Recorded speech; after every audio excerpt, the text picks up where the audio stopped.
Baik, saya In Febriani. Di sini saya akan memaparkan materi mengenai Cauchy-Riemann. Namun sebelum itu kita akan bahas dulu di sini definisi turunan. Nah, pada slide ini kita akan membahas apa yang dimaksud dengan turun dalam konteks fungsi kompleks. Nah, misalnya kita punya fungsi f yang terdefinisi di suatu daerah D. Lalu kita ingin tahu apakah fungsi ini bisa diturunkan di titik tertentu, misalnya Z0. Nah, kita cek apakah limit dari selisih hasil bagi limit fz0 plus delta z dikurangi fz0 per delta z, di mana delta z menuju 0 itu ada. Kalau limit ini ada dan hasilnya tetap, maka kita katakan fungsi f terdiferensial di titik z0. Kalau dia terdiferensial di semua titik dalam daerah D, maka kita bilang dia terdiferensial di seluruh D. Nah, ini merupakan konsep dasar turunan dalam analisis kompleks. Nah, kemudian di sini ada syarat Cauchy-Riemann. Nah, supaya suatu fungsi kompleks bisa punya turunan, ternyata kita harus memenuhi syarat tertentu yang disebut syarat Cauchy-Riemann. Nah, syarat ini hubungannya dengan komponen real dan imajiner dari fungsi tersebut. Jadi kalau kita tulis fungsi kompleks fz sebagai uxy plus ifxy, maka ada hubungan antara turunan parsial dari u dan v yang harus dipenuhi supaya fungsi itu bisa diturunkan secara kompleks. Tanpa memenuhi syarat ini, fungsi tersebut tidak akan punya turunan kompleks. Ya, selanjutnya ada teorema syarat Cauchy-Riemann. Nah, di sini kita lihat bentuk matematis dari syarat Cauchy-Riemann itu sendiri. Jadi, misalnya fz sama dengan ux, y tambah i v x y, maka agar fungsi ini terdiferensial di titik z0, syarat yang harus dipenuhi itu adalah do u per do x sama dengan do v per do y, dan do u per do y sama dengan negatif do v per do x. Kalau kedua syarat ini terpenuhi dan turunannya parsial, kontinu di sekitar titik itu, maka fungsi tersebut diferensiabel. Bahkan turunan fungsi di titik z0 bisa langsung kita tulis sebagai f aksen z0 sama dengan ux plus ifx. Tapi kalau syarat ini tidak terpenuhi, maka fungsi tidak terdiferensial di titik itu.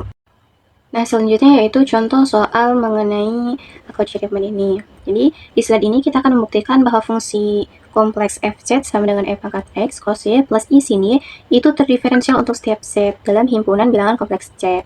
Nah, pertama, kita pecah fungsi fz ini menjadi dua bagian. Nah, bagian realnya yang kita sebut uxy itu sama dengan e pangkat x cos y. Nah, dan bagian imajinernya yaitu vxy sama dengan e pangkat x sin y. Nah, kemudian kita hitung turunan parsial dari keduanya.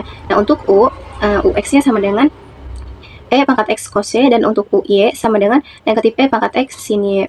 Kemudian untuk v yaitu vx sama dengan e pangkat x sin y, dan vy sama dengan e pangkat x cos y. Nah, kemudian dicek syarat Cauchy-Riemann-nya apakah ux-nya sama dengan vy, karena di sini iya, jadi dua-duanya sama, yaitu e pangkat x cos y. Nah, kemudian apakah uy-nya sama dengan sama dengan negatif vx. Nah, di sini juga iya, karena uy sama dengan negatif e pangkat x sin y, dan negatif vx sama dengan negatif e pangkat x sin y. Jadi syarat Cauchy-Riemann dipenuhi di setiap titik x, y, dan turunan parsialnya juga kontinu. Maka menurut teorema yang tadi kita bahas, fungsi ini terdiferensial di seluruh C. Nah, turunan fungsi ini bisa langsung ditulis f aksen z sama dengan ux plus i vx sama dengan e pangkat x cos y plus i e pangkat x sin y sama dengan fz. Nah, artinya turunan fungsi ini sama persis dengan fungsinya sendiri. Jadi setelah diuraikan, kita bisa menulis buktinya seperti yang tertera di. Selanjutnya yaitu tentang fungsi harmonik dan sekawan harmonik. Nah, fz sama dengan uxy ditambah iv xy analitik pada D, maka u dan v mempunyai derivatif parsial di semua order yang kontinu pada D. Jadi, dalam D berlaku Cauchy-Riemann, ux sama dengan vy dan uy sama dengan min vx. Nah, karena derivatif parsial dari u dan v kontinu dalam D, maka berlaku vxy sama dengan vyx. Nah, jika dalam ux sama dengan vy dan uy sama dengan negatif vx, diderivatifkan parsial terhadap x dan y, maka untuk setiap xy itu anggota D berlaku uxx ditambah uyy sama dengan 0, dan vxx ditambah vyy sama dengan 0. Jika f analitik pada D, maka u dan v pada D memenuhi persamaan diferensial Laplace dalam dua dimensi.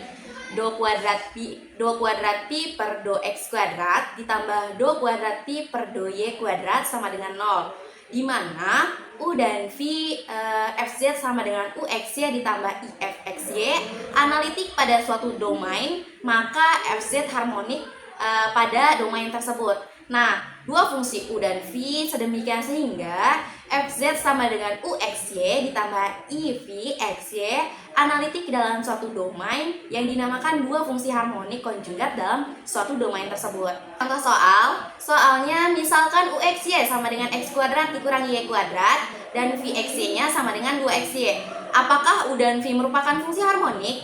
Ini penyelesaiannya. Nah, kita perhatikan bahwa UX sama dengan 2X, VX sama dengan 2Y, UXY sama dengan 0, VXY sama dengan 2, dan UY sama dengan min 2Y.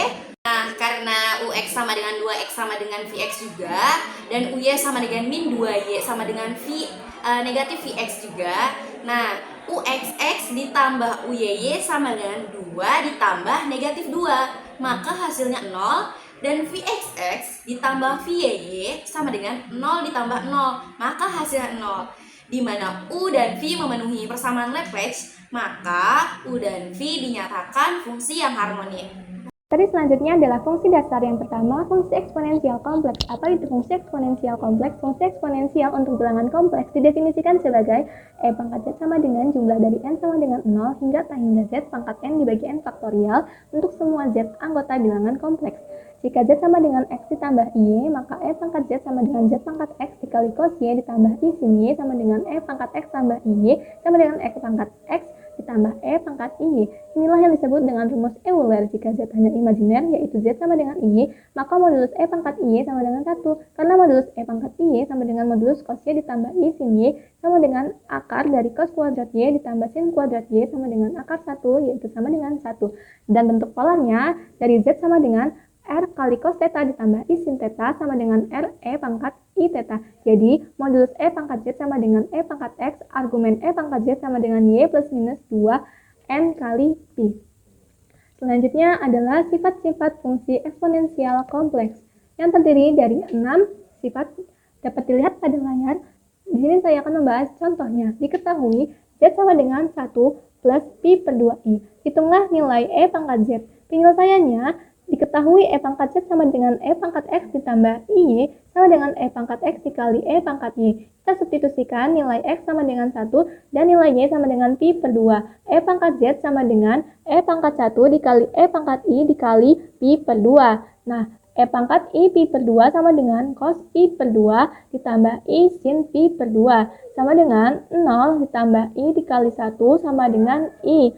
E pangkat Z sama dengan E dikali I sama dengan IE. Jadi, E pangkat 1 ditambah Pi per 2I sama dengan IE. Lanjut, fungsi logaritma kompleks. Logaritma kompleks adalah kebalikan dari eksponensial. Kalau Y sama dengan log Z, maka itu artinya E pangkat Y sama dengan Z. Bentuk umum logaritma kompleks yaitu log Z sama dengan ln modulus Z ditambah I argumen Z. Argumen Z sama dengan theta ditambah 2 Pi dikali K dengan K anggota bilangan bulat. Contoh, misal Z sama dengan 1 ditambah I akar 3, carilah Y sama dengan log Z dan buktikan E pangkat Y sama dengan Z. Penyelesaiannya, modulus Z sama dengan akar 1 kuadrat ditambah akar 3 kuadrat sama dengan akar 1 ditambah 3 sama dengan 2. Theta atau argumen Z sama dengan tangan inverse akar 3 per 1 sama dengan Pi per 3. Log Z sama dengan ln modulus Z ditambah I argumen Z sama dengan ln 2 ditambah I kali Pi per 3. Jadi, Y sama dengan log 1 tambah I akar 3 sama dengan ln 2 ditambah I Pi per 3. Kita cek kembali E pangkat Y sama dengan E pangkat ln 2 ditambah I Pi per 3 sama dengan E pangkat ln 2 ditambah 2 pangkat I kali Pi per 3 sama dengan 2 dikali cos Pi per 3 ditambah I sin Pi per 3 sama dengan 2 dikali 1 per 2 ditambah I dikali akar 3 per 2 sama dengan 1 ditambah I akar 3 sama dengan Z. Sehingga terbukti ya guys. Fungsi trigonometrik kompleks. Dari rumus Euler, E pangkat IX sama dengan cos X ditambah I sin X. E pangkat min IX sama dengan cos X ditambah I sin X. Cos X sama dengan 1 per 2 dikali E pangkat IX ditambah E min IX. Sin X sama dengan 1 per 2 I dikali E pangkat IX dikurangi E min IX. Maka cos Z sama dengan 1 per 2 dikali E pangkat IZ ditambah E min IZ. Sin Z sama dengan 1 per 2 I dikali E min IZ dikurangi E min IZ. Turunan trigonometri.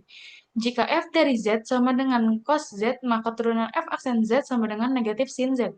Jika f dari Z sama dengan sin Z, maka turunan f aksen Z sama dengan cos Z. Jika f dari Z sama dengan tan Z, maka turunan f aksen Z sama dengan sekan kuadrat Z. Definisi. Cos hiperbolik Y sama dengan 1 per 2 dikali E pangkat Y ditambah E min Y. Sin hiperbolik Y sama dengan 1 per 2 dikali E pangkat Y dikurangi E min Y. Contoh, sin dikali IX sama dengan I sin hiperbolik X. Contoh, cos dikali IX sama dengan cos hiperbolik X. Contoh, sin dikali I sama dengan E pangkat min 1 dikurangi E pangkat 1 per 2I. Sama dengan I dikali E pangkat 1 dikurangi E min 1 per 2. Sama dengan I sin hiperbolik 1. Cos dikali I sama dengan E pangkat min 1 ditambah E pangkat 1 per 2 sama dengan cos hiperbolik 1. Kesimpulannya, fungsi trigonometri kompleks bisa menghasilkan bilangan kompleks, meskipun inputnya real atau imajiner, nilainya tergantung pada bentuk Z. Fungsi hiperbolik kompleks. Definisi. Cos hiperbolik Z sama dengan 1 per 2 dikali E pangkat Z ditambah E min Z. Sin hiperbolik Z sama dengan 1 per 2 dikali E pangkat Z dikurangi E min dikurangi E pangkat min Z. Berlaku untuk semua Z anggota himpunan bilangan kompleks. Terhubung dengan fungsi trigonometri, sin dikali IZ sama dengan I sin hiperbolik Z. Cos dikali IZ sama dengan cos hiperbolik Z. Turunan cos hiperbolik Z aksen sama dengan sin hiperbolik Z. Turunan sin hiperbolik Z aksen sama dengan cos hiperbolik Z. Contoh, misal Z sama dengan 1 tambah 1. Hitung sin hiperbolik, 1 ditambah I sama dengan E pangkat 1 ditambah I dikurangi E pangkat min 1 dikurangi I.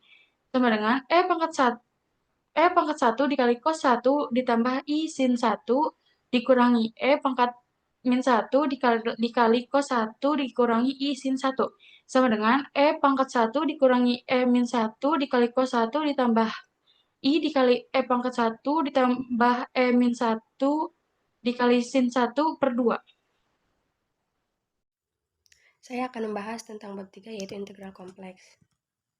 Nah, lintasan jika G dan F fungsi bernilai real dan kontinu dari variabel T dalam interval tertutup.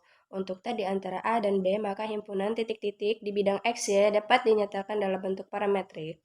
Untuk X sama dengan GT, Y sama dengan HT, untuk T di antara A dan B. Oleh karena itu, himpunan titik-titik dalam bidang kompleks juga dapat dinyatakan dalam bentuk parametrik. Nah, untuk kurva definisinya. Kurva di bidang datar merupakan kurva mulus atau smooth curve jika dan hanya jika kurva tersebut dapat dinyatakan dengan dua fungsi bernilai real. Untuk X sama dengan GT, Y sama dengan HT, untuk T di antara alfa dan beta. Sedemikian sehingga dx per dt sama dengan G aksen T dan dy per dt sama dengan H aksen T ada dan kontinu dalam interval T di antara alfa dan beta. Nah, untuk contohnya, kurva dengan bentuk parametrik X sama dengan cos, Y sama dengan 2 sin, untuk T di antara 0 dan 3V per 2, merupakan kurva mulus. Jika C merupakan kurva mulus dengan bentuk parametriks, untuk X sama dengan GT, Y sama dengan HT, untuk T di antara alfa dan beta, maka titik pada C yang berpadanan dengan T sama dengan alfa disebut titik awal C, dan titik pada C yang berpadanan dengan T sama dengan beta disebut titik akhir C. Nah, di sini ada beberapa bentuk lintasan. Yang pertama, lintasan tertutup. Nah, seperti ini. Jadi, dia tuh lintasannya tertutup. Nah, dan kemudian lintasan terbuka seperti ini. Dan untuk lintasan berganda seperti ini. Nah, ini ada beberapa catatan. Untuk C disebut lintasan tertutup jika titik akhir berhimpit dengan titik awal C, dan C disebut lintasan terbuka jika titik akhir tidak berhimpit dengan titik awal C, dan C disebut lintasan sederhana jika lintasan tidak memotong dirinya sendiri, dan C disebut lintasan berganda jika lintasan memotong dirinya sendiri. Integral lintasan kompleks diberikan lintasan dalam bentuk parametrik X sama dengan K dari T, Y sama dengan H dari T dengan A kurang dari sama dengan T kurang dari sama dengan B, G dari T dan H dari T kontinu di A kurang dari sama dengan T kurang dari sama dengan B, G dari T dan H dari T kontinu di A kurang dari sama dengan T kurang dari sama dengan B. Jika Z sama dengan X ditambah Y, maka titik-titik Z terletak di C arah pada kurva C dari GA HA ke GB HB atau dari Z sama dengan alfa sampai Z sama dengan beta. Definisi diberikan fungsi Fz sama dengan U XY ditambah I kali V XY dengan U dan V fungsi dari T yang kontinu sepotong-potong pada A kurang dari sama dengan T kurang dari sama dengan B. Integral fungsi Fz sepanjang lintasan C dengan arah dari Z sama dengan alfa sampai Z sama dengan beta adalah integral alfa sampai beta Fz dz sama dengan integral A sampai BF mutlak G T ditambah I H T mutlak G aksen T ditambah I H aksen T dt. Ini adalah sifat-sifat aturan terpenting digunakan dalam menyelesaikan permasalahan integral lintasan kompleks, yaitu integral alfa sampai beta fz dz sama dengan min beta sampai min integral beta sampai a fz dz integral c k fz dz sama dengan k integral c fz dz integral c mutlak fz ditambah gz mutlak dz sama dengan integral c ditambah integral c fz dz ditambah integral c g dz dz. Contoh, tentukan integral y x ditambah y ditambah i kali y dz dari z sama dengan 0 ke z sama dengan 1 ditambah i jika y adalah yang pertama a garis lurus yang menghubungkan z sama dengan 0 ke z sama dengan 1 ditambah i. Yang kedua b parabola y sama dengan x kuadrat. Yang ke c adalah ruas garis dari z sama dengan 0 ke z sama dengan 1. Kemudian dari z sama dengan 1 ke z sama dengan 1 ditambah i. Penyelesaian A Z0 sama dengan 0 ke Z1 sama dengan 1 ditambah I 0 per 0 1 per 1 ke persamaan garis Y sama dengan X dan mempunyai bentuk parametrik X sama dengan GT sama dengan T Y sama dengan HT sama dengan T T epsilon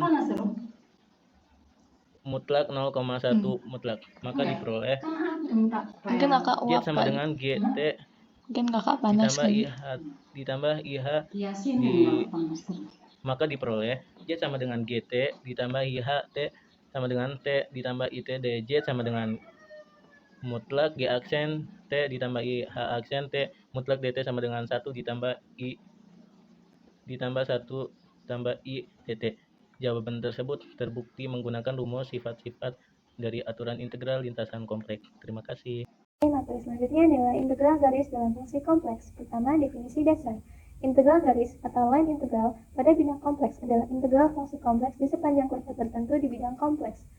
Jika fz kontinu pada lintasan C, maka integral dari C fz dz sama dengan integral dari A sampai B f dari z t dikali z aksen t dt. Notasi dan interpretasi. Notasi umumnya integral dari C fz dz, dan jika jalan dibalik, maka integral dari negatif C fz dz sama dengan negatif integral dari C fz dz. Next, teorema integral garis. Ada 3. Yang pertama, jika P x y kontinu di C, maka integral dari C P x y dx dan integral dari C P x y dy ada, dan integral dari C P x y dx sama dengan integral dari A ke B P dalam kurung gt, h t dikali g aksen t dt. Integral dari C P x y dy sama dengan integral dari A ke B P dalam kurung gt, h t dikali h aksen t dt. Yang kedua, integral dari A ke B Px y dx sama dengan negatif integral dari B ke A Px y dx. Yang ketiga, jika Px y dan Qx y kontinu di C, maka integral dari C Px y dx ditambah integral dari C Qx y dx sama dengan integral dari C buka kurung Px y tambah Qx y tutup kurung dx. Selanjutnya contoh soal, tentukan integral garis fungsi mxy sama dengan x plus y sepanjang lintasan C plus k dengan C garis dari 0,0 ke 2,0 dan K garis dari 2,0 ke 2,2. Penyelesaiannya C, Y sama dengan 0 untuk X dari 0 sampai 2. K, X sama dengan 0 untuk Y dari 0 sampai dengan 2. Nah, di sini untuk yang C dari titik 0,0 ke 2,0 horizontal, K dari titik 2,0 ke 2,2 vertikal. Pada kurva C, dy sama dengan 0 dan pada K kurva dx sama dengan 0. Next, bagian pertama integral terhadap dx. Integral dari C tambah K mx y dx sama dengan integral dari C mx y dx ditambah integral dari K mx y dx sama dengan integral dari C buka kurung x tambah y tutup kurung dx sama dengan integral dari 0 ke 2 x dx sama dengan 2. Bagian kedua, integral terhadap dy. Integral dari C tambah K mx y dy sama dengan integral dari C mx y dy ditambah integral dari K mx dy sama dengan integral dari K buka kurung x tambah y tutup kurung dy sama dengan integral dari 0 ke 2 buka kurung tambah y tutup kurung dy sama dengan 6.